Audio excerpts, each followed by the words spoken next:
Marcos, capítulo 5, versos de 1 a 20.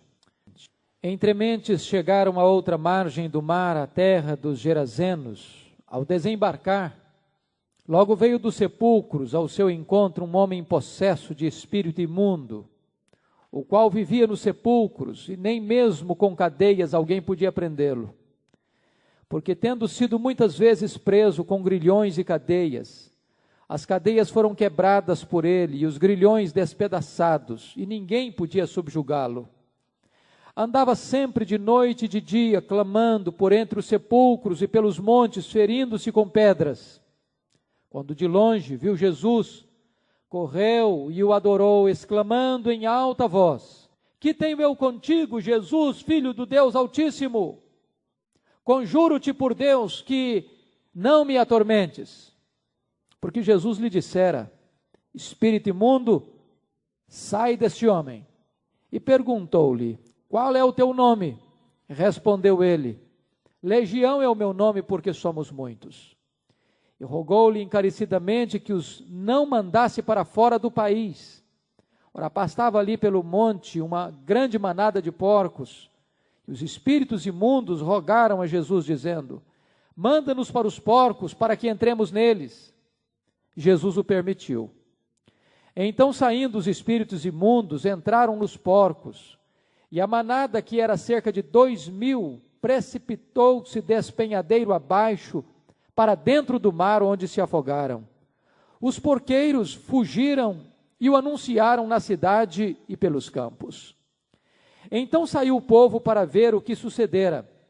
Indo ter com Jesus, viram o endemoniado, o que tivera a legião, assentado, vestido, em perfeito juízo, e temeram. Os que haviam presenciado os fatos contaram-lhes o que acontecera ao endemoniado e acerca dos porcos. E entraram a rogar-lhe que se retirasse da terra deles.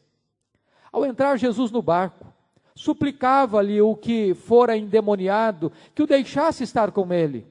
Jesus, porém, não lhe o permitiu, mas ordenou-lhe: Vai para a tua casa, para os teus.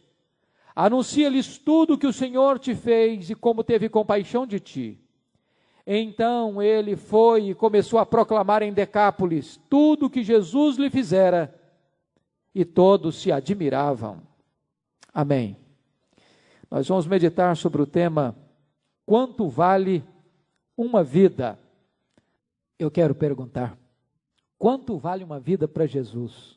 Quanto vale uma vida para Jesus? Esse texto nos dá uma resposta maravilhosa a esta pergunta, porque Jesus fez um grande investimento na vida deste homem. O Senhor Jesus enfrenta a fúria do mar e depois enfrenta a fúria desse homem endemoniado. Marcos faz uma transição impressionante. Ele registra o mar agitado e conecta em seguida um homem agitado. Jesus triunfa sobre o mar agitado, acalmando-o, e Jesus acalma também o homem agitado, possesso de uma legião de demônios. Se você perceber, aquela viagem foi inusitada, porque diz a Bíblia que Jesus trabalhara o dia inteiro ensinando. E se você já falou um dia inteiro, sabe o cansaço que é.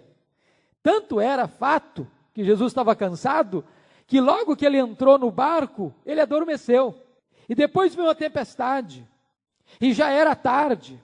E apesar de estar cansado, de já ser tarde, de enfrentar uma tempestade, Jesus resolve entrar nessa região de Gadara, uma região íngreme, de despenhadeiros, onde ficavam cavernas que eram usadas como sepulturas, muitas das quais abertas e os corpos tantas vezes expostos em decomposição. Um lugar de terror que meteria medo no mais ousado homem durante o dia, quanto mais à noite num cemitério, um lugar de despenhadeiro, onde sai dos sepulcros um homem nu, ensanguentado, violento, possesso, endemoniado. E Jesus Cristo faz todo esse trajeto para revelar uma coisa: aquele que tinha sido enjeitado pela sociedade, aquele que era considerado lixo, escória, aquele que todos já tinham desistido dele, inclusive sua família, continua sendo alvo do profundo e intenso amor do Senhor Jesus Cristo. O Senhor está ensinando que no reino de Deus não tem lata de lixo, no reino de Deus não tem gente irrecuperável, no reino de Deus não tem causa perdida, no reino de Deus não há ninguém que esteja fora da possibilidade da graça e do amor de Deus. Se você quer saber quanto vale uma vida para Jesus, eis uma boa resposta nesse texto. Mas poderíamos fazer uma segunda pergunta: quanto vale uma vida para Satanás? Quanto vale uma vida para Satanás? Na verdade, Satanás não dá valor à vida. Satanás tira tudo da vida, e tirou tudo deste homem, tudo. Tirou sua família, tirou sua liberdade, tirou sua saúde física e mental, tirou sua dignidade, tirou sua paz, tirou sua decência. E nós lemos no verso 9, que quando Jesus pergunta para ele, qual é o teu nome? A resposta é contundente: legião, porque somos muitos. O que é uma legião? Uma legião era uma corporação de 6.000 soldados romanos. Na verdade, nada infundia tanto medo no primeiro século do que uma legião romana. Nada. A legião romana era uma verdadeira máquina de guerra. A legião romana era o grande e forte braço conquistador de Roma. A legião romana era formada da infantaria e da cavalaria. Tinha flecheiros, tinha combatentes, tinha estrategistas, tinha incendiários, tinha aqueles que lutavam com a espada. Onde uma legião romana chegava, ninguém podia deter e ninguém podia resistir. Quando uma legião romana invadia uma cidade ou uma região, ela devastava tudo, ela destruía tudo, ela conquistava tudo e ela mantinha todos sob o seu poder avassalador e conquistador. Deixava atrás de si um rastro de morte e de destruição.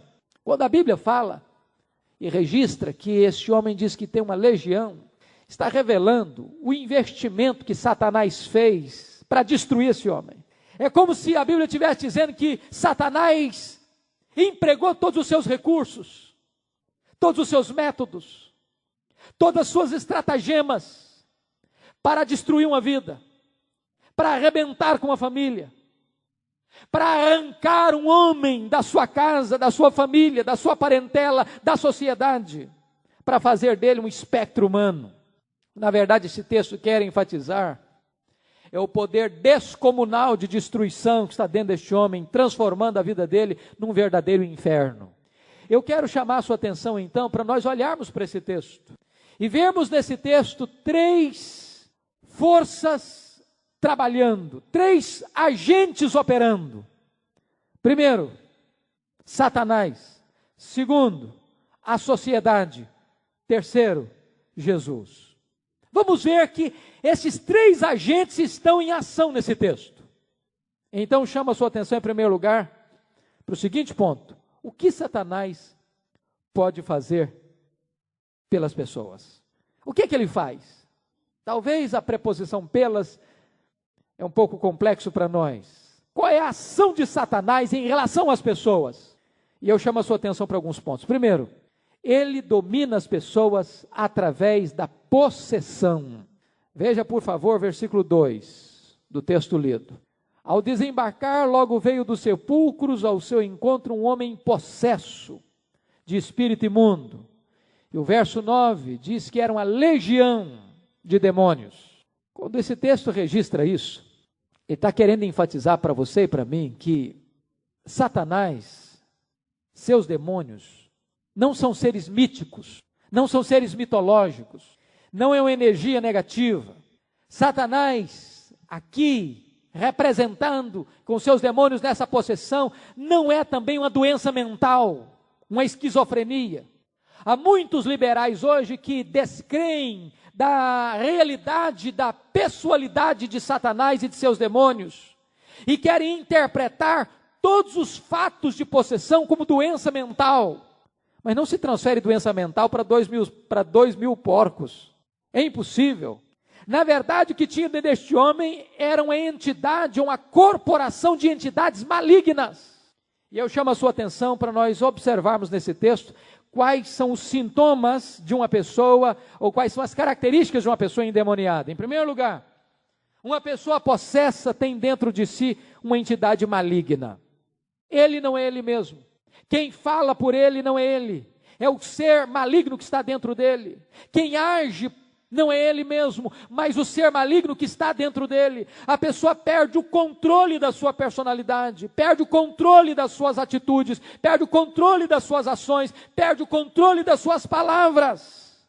Numa linguagem afro-brasileira, essa pessoa se torna um aparelho, se torna um cavalo. Essa pessoa se torna um instrumento mediante o qual este espírito maligno se manifesta e age. Segundo lugar, uma pessoa possessa manifesta uma força sobre-humana. Você nota nos versos 3 e 4. Por favor, olha aí comigo. Nem mesmo com cadeias alguém podia prendê-lo, porque tendo sido muitas vezes preso com grilhões e cadeias, as cadeias foram quebradas por ele e os grilhões despedaçados, e ninguém podia subjugá-lo. Essa é uma característica de uma pessoa possessa. A força que ela expressa é uma força sobre-humana. Esse homem despedaçava cadeias, quebrava, rompia algemas. Esse homem era uma fera selvagem. Ele era um ser indomável. Não era possível detê-lo apenas com os mecanismos naturais para se deter um homem, que era prisão e cadeias. Terceiro lugar, uma pessoa possessa tem frequentes acessos de raiva. Você vai ler lá em Mateus 8, 28, que é um texto paralelo a esse, quando nós somos informados que esse espírito, esse homem tomado por esse espírito, e no caso lá eram 2 endemoniados, estavam a tal ponto os furiosos que ninguém podia passar por aquele caminho. Seres malignos, irados, cheios de fúria, de ódio. Essa é uma característica de uma pessoa endemoniada. Ela não está em paz nunca, está perturbada, está profundamente atingida por um espírito de ódio, de ira, de raiva. Quarto lugar, uma pessoa possessa perde o amor próprio. Você nota aí no versos 3 e 5 do texto lido, que este homem não podia ser preso com cadeias, e no verso 5 nós somos informados de que ele se feria com pedras, de que este homem andava nu. Veja você que ele se fere a si mesmo. Ele é o seu próprio inimigo. Ele não tem mais noção de autodefesa. Ele atenta contra si mesmo. Ele perdeu o respeito próprio, ele anda nu. Ele perdeu a decência. Ele perdeu o siso. Ele perdeu o equilíbrio. Ele não tem mais noção de decência, de moralidade, de pudor, porque o ser que está dentro dele quer destruí-lo e quer matá-lo. Não tenham dúvidas, meus irmãos. Muitos casos que a sociedade contemporânea registra como fatos de suicídio são precedidos por possessão demoníaca. Seres malignos que entram nas pessoas, que as deixam perturbadas e podem conduzi-las à autodestruição. Foi assim com Judas Iscariotes. A Bíblia diz que Satanás entrou nele, e porque entrou nele, levou ao suicídio. Não estou afirmando com isso que todo caso de suicídio seja caso de possessão. Eu estou afirmando que muitas vezes caso de suicídio está conectado com situação de possessão demoníaca. Quinto lugar, uma pessoa possessa pode revelar conhecimento sobrenatural por clarividência e adivinhação. Quando Jesus aportou em Gadara, este homem, como um relâmpago, sai de dentro de uma caverna que era uma tumba mortuária e logo corre na direção de Jesus e sabe quem é ele. E se prostra diante dele. Reconhece que ele é o Filho do Deus Altíssimo, que tem todo o poder para atormentar demônios e mandá-los para o abismo. É muito interessante uns dados aqui. Se você olhar na Bíblia, os demônios sabem quem é Jesus e professam, afirmando que Jesus é o Filho do Deus Altíssimo. Os demônios sabem que Jesus tem todo o poder e tem toda a autoridade sobre eles. Os demônios têm medo de Jesus, muito medo. Porque viestes atormentar-nos antes do tempo. Os demônios sabem que há um lugar de penalidades eternas e que Jesus tem poder de jogá-los no abismo. Os demônios têm capacidade de pedir e de orar a Jesus, de clamar a Jesus. O que você nota é que a fé, ou a teologia dos demônios, é bem mais ortodoxa do que a teologia dos teólogos liberais. Os demônios creem mais coisa que os liberais creem. Meus irmãos, este é um fato dramático que esse texto registra. Esse fato de tantas vezes, quando se lida com a questão da possessão, é possível, não é sempre, mas é possível que haja lampejos de clarividência.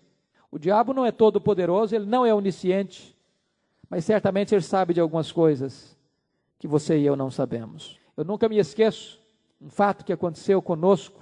Eu era adolescente, nós tínhamos uma pessoa muito querida que trabalhava em nossa casa. E essa mulher acabou se envolvendo com o espiritismo, e um dia essa mulher apareceu num domingo, em nossa casa, endemoniada. E numa situação muito crítica, praticamente nua, comendo arroz cru com querosene, e falando coisas absolutamente absurdas. Não posso me esquecer de que quando um primo que estava na nossa casa zombou do fato, falando no quarto, longe da presença dela, essa mulher deu um estouro, uma coisa assim pavorosa, que botou algumas pessoas para o mato, de medo. Mas o que me marcou foi que o pai dessa mulher tinha 12 anos, que não vinha nessa região. E ela disse, o demônio disse na boca dela, o pai dela vai chegar daqui um pouco. E nós morávamos, a nossa casa fica à beira de uma estrada, casa onde eram os meus pais. E a essa altura nós estávamos à beira da estrada. E ela disse, o pai dela vai aparecer daqui a pouco, mas ele não vai vê-la. E nós estávamos, um grupo de pessoas, na estrada. Dentro de meia hora, este homem que tinha 12 anos, que não aparecia na região, chegou nesse local, cumprimentou a todos nós e não viu aquela que estava ali no meio de nós, que era sua filha, possessa por aquele espírito demoníaco. Marcou-me esse fato, desta previsibilidade da chegada daquela pessoa.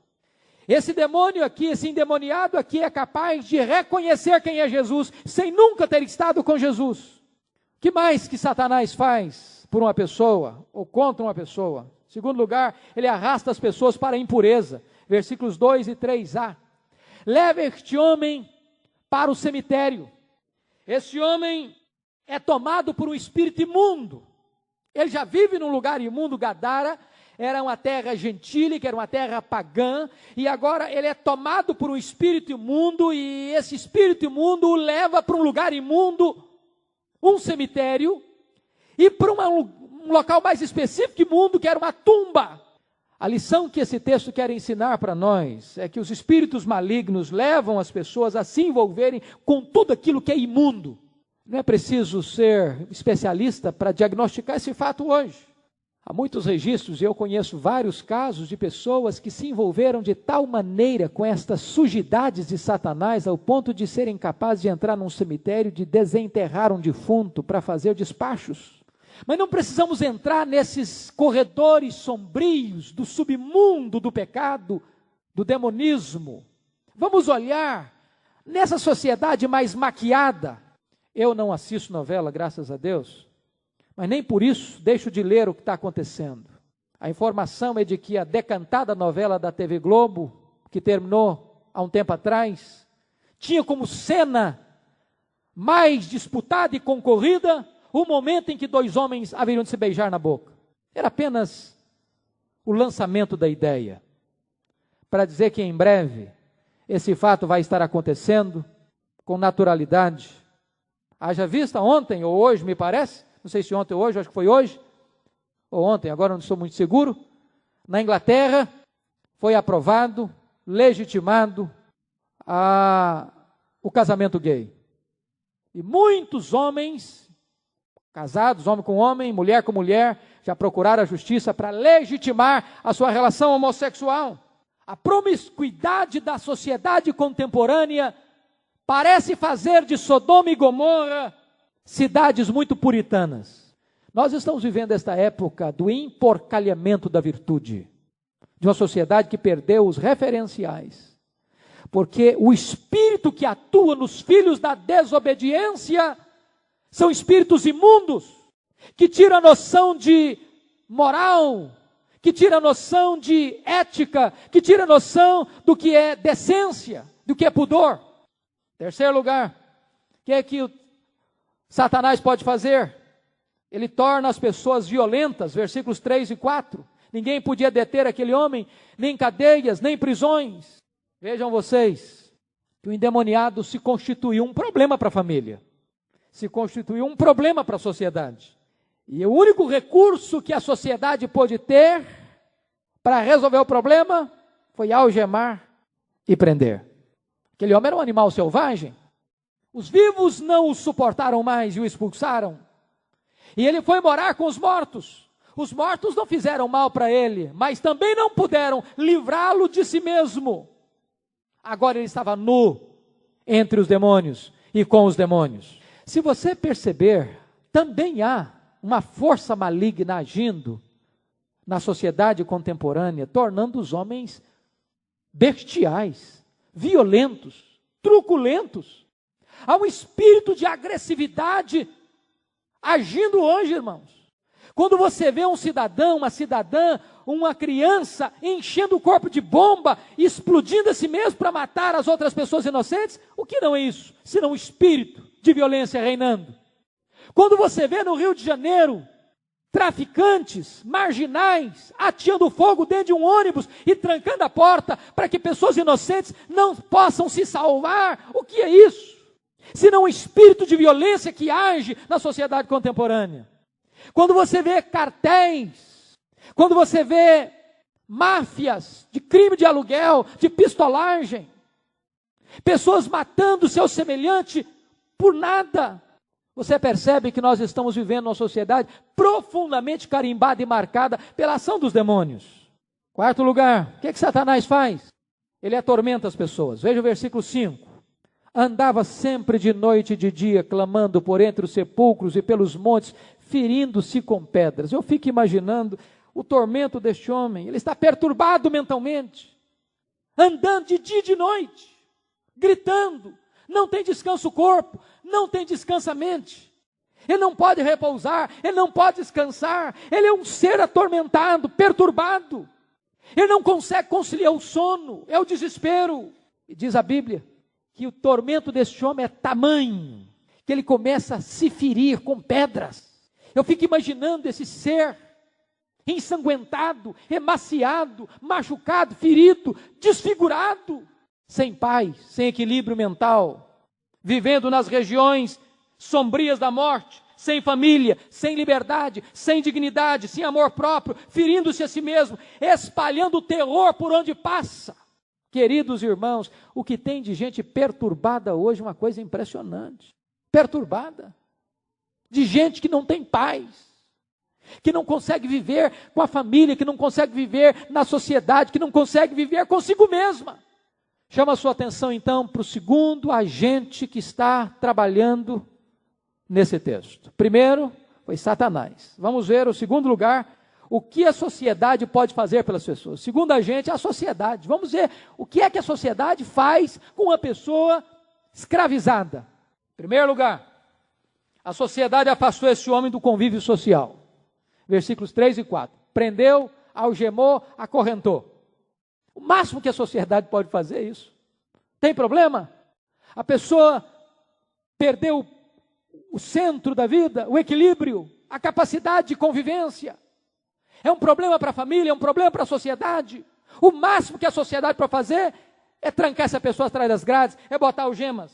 O que na verdade a sociedade fez foi arrancar esse cidadão da sua família, da sua cidade, desistir desse caso, considerar essa pessoa a causa perdida, considerar este homem um caso irrecuperável, considerar este homem um aborto asqueroso.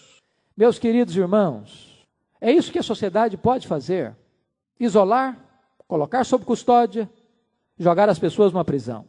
Na verdade, a prisão não liberta as pessoas por dentro, não liberta. Na verdade, a prisão é apenas para aliviar a dor da comunidade, da família e da comunidade. Mas a prisão não resolve o problema do atormentado, do escravizado. Ao contrário. A prisão torna a pessoa ainda mais violenta, mais mergulhada no pecado, no vício, no erro, no crime. O índice de reincidência das pessoas que são detidas e presas no sistema convencional ultrapassa os 70%. Ou seja, a prisão é uma outra escola do crime. Ela ainda deturpa e denigre ainda mais o caráter. Mas isso foi o máximo que a sociedade pôde fazer. Segunda coisa que a sociedade fez, a sociedade acorrentou esse homem. Versículos 3 e 4. Pôs algemas, pôs correntes. A prisão foi o melhor remédio que encontraram para deter esse homem. Mas diz a Bíblia que a prisão não pôde detê-lo. Então ele foi para o cemitério. Então ele foi conviver com os mortos. Então ele foi ser morada de demônios entre os mortos. Então esse homem desceu ao fundo do poço. Então ele se degradou ao extremo, ao ponto de perder a noção de decência, de pudor, ao ponto de ser um terror para quem passasse por perto. A conclusão a que chegamos é que a sociedade não tem mecanismos suficientes, competentes para resolver o maior problema do ser humano, que é o pecado e a grande tragédia que Satanás provocou na vida do ser humano. Estamos vendo os recursos humanos absolutamente falidos, impotentes diante desta avalanche, a não ser o Evangelho de Jesus Cristo, que liberta o homem de dentro para fora, que rompe com as algemas, que agrilhou a alma. É impossível nós encontrarmos uma verdadeira transformação do homem e da sociedade. O que mais a sociedade fez com esse homem? A sociedade deu mais valor aos porcos que a esse homem, em terceiro lugar. Notem vocês que a sociedade de Gadara não apenas rejeitou esse homem quando ele estava com problema, mas também não valorizou a sua cura, nem a sua restauração, nem a sua salvação. Depois de ver este homem curado, liberto e salvo, a sociedade de Gadara, que o enjeitara, que o escorraçara para o mundo dos mortos, prefere os porcos que a Jesus. Ama mais o dinheiro do que o próximo. Nós não estamos vivendo a sua sociedade hoje? Essa inversão de valores? Os porcos valem mais do que gente hoje. Quando eu estou falando em porcos, eu estou falando de dinheiro. Os porcos eram para eles o seu campo comercial, a sua fonte de renda, a sua fonte de lucro.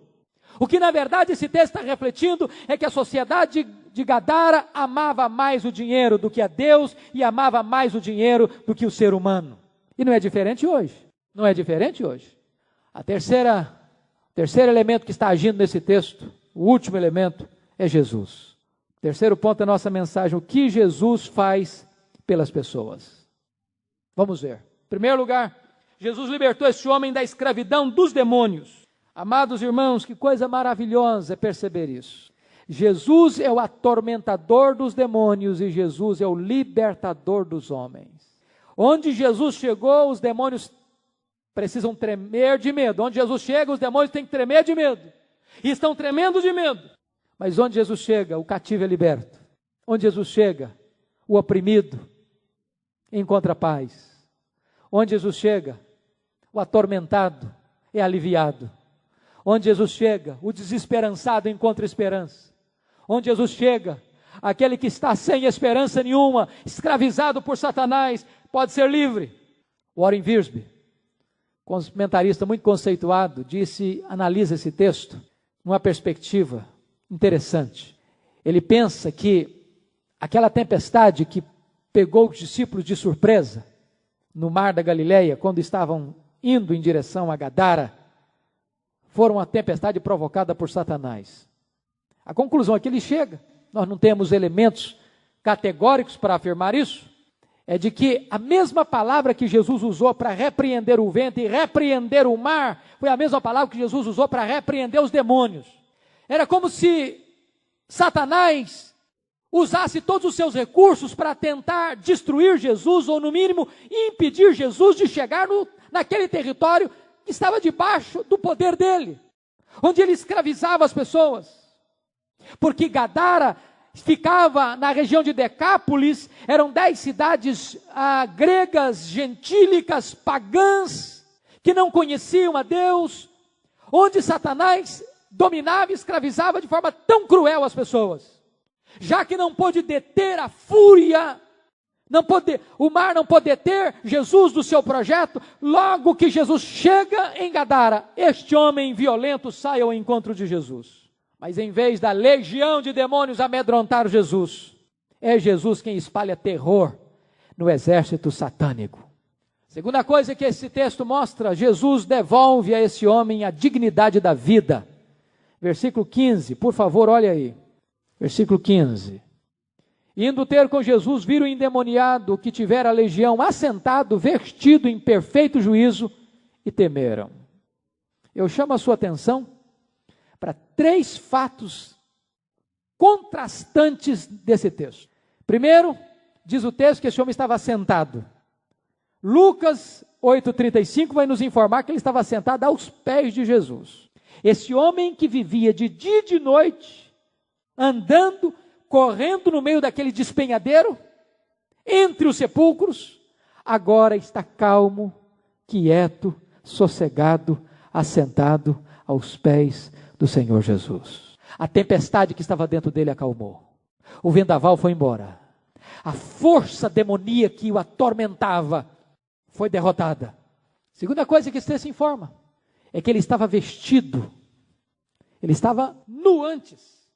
Lucas 8, 27 nos informa que havia muito que não se vestia.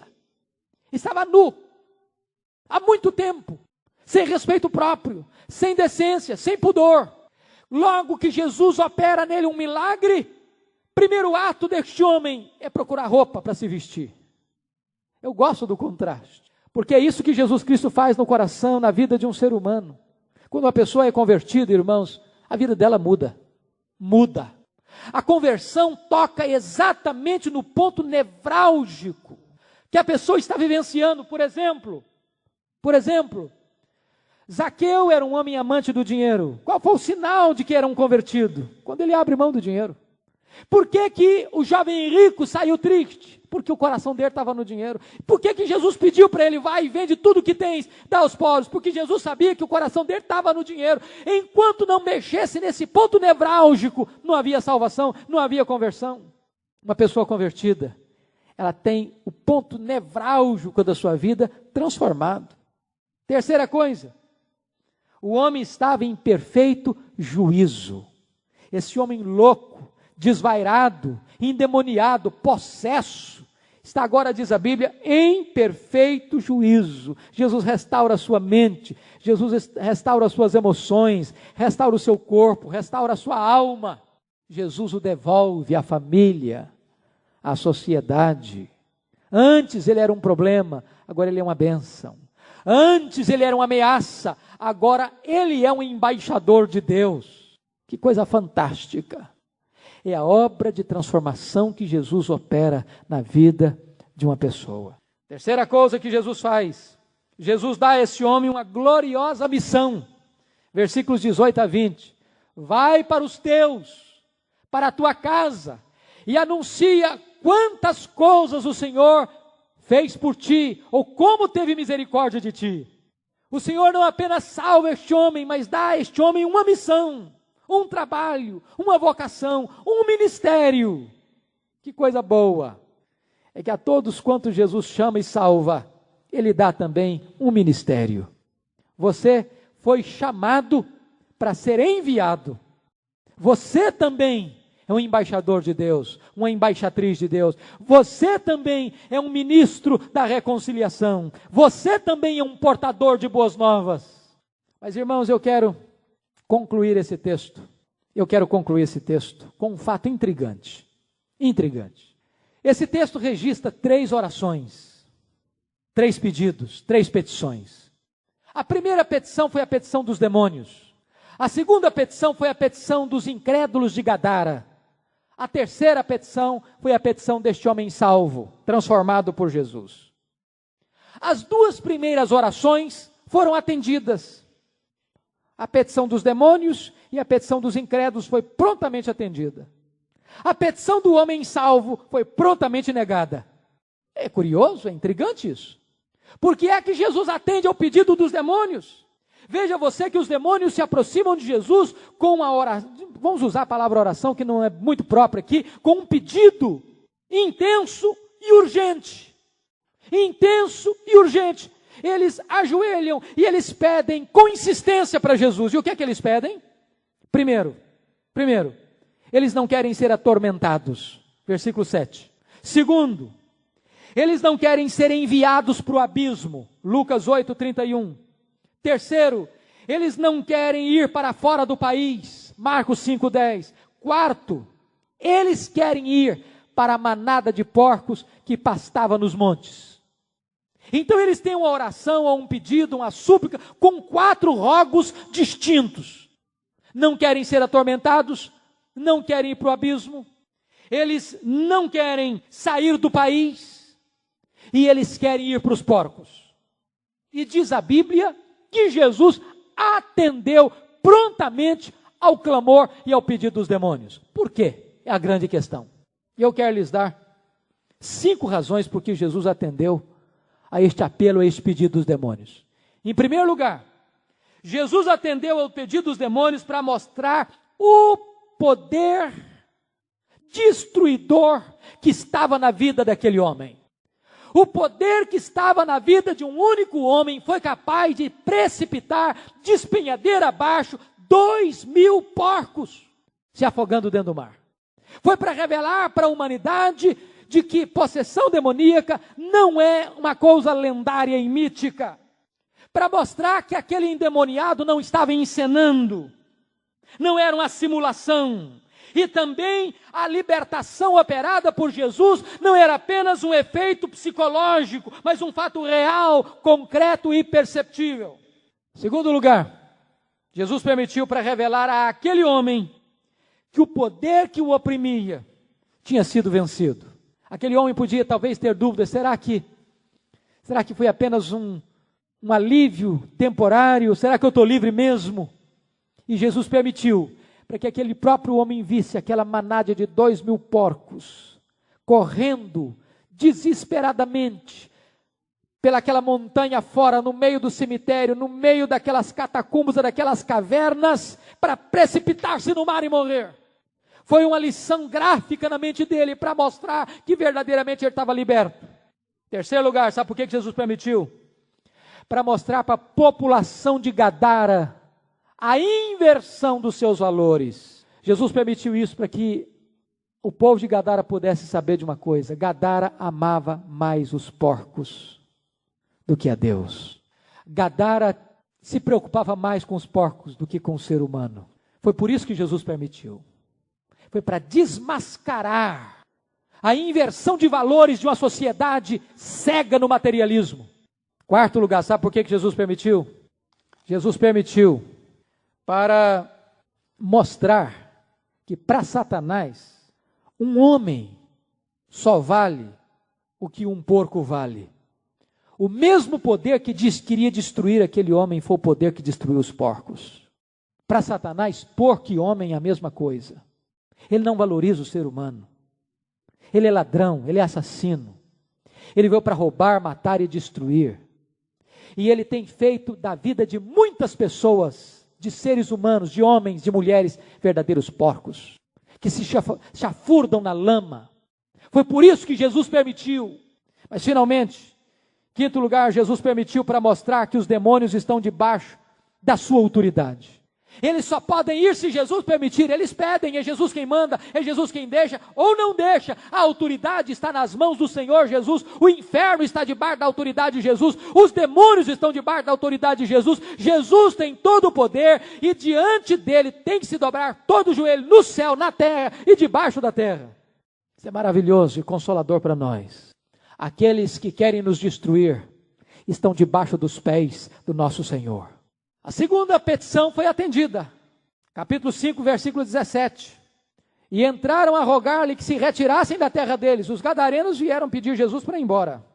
E a cegueira materialista deles fez com que, diz o texto de Lucas, Você pode ler em Lucas 8,37, todo o povo da circunvizinhança dos Gerazenos rogou-lhe que se retirasse deles. Não foram apenas os donos dos porcos, os porqueiros. A população inteira se reúne. A população inteira se mobiliza para expulsar Jesus da sua terra.